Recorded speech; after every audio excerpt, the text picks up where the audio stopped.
സിദ്ധാർത്ഥ് മൽഹോത്ര, ജാൻവി കപൂർ എന്നിവരെ കേന്ദ്ര കഥാപാത്രങ്ങളായി തുഷാർ ജലോട്ട സംവിധാനം ചെയ്ത സിനിമയാണ് പരം സുന്ദരി.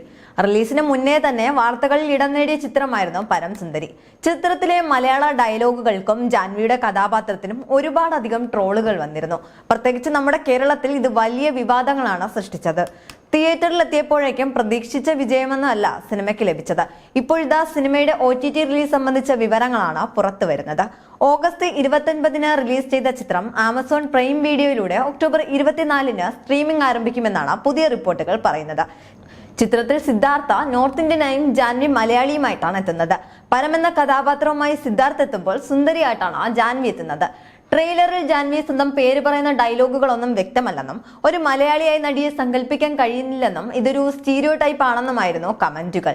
ചെന്നൈ എക്സ്പ്രസിലെ മീനമ്മയ്ക്കും കേരള സ്റ്റോറിയിലെ ശാലിനി ഉണ്ണികൃഷ്ണനും ഒത്ത എതിരാളിയായിരിക്കും ഈ സിനിമയിലെ ജാൻവിയുടെ സുന്ദരി എന്നാണ് മറ്റൊരു വിഭാഗം കുറിക്കുന്നത്. കേരളത്തിലായിരുന്നു സിനിമയുടെ ഭൂരിഭാഗം ഷൂട്ടും നടന്നത്. ചങ്ങനാശ്ശേരിയിലാണ് ചിത്രത്തിന്റെ പ്രധാന ഭാഗങ്ങൾ ചിത്രീകരിച്ചിരിക്കുന്നത്.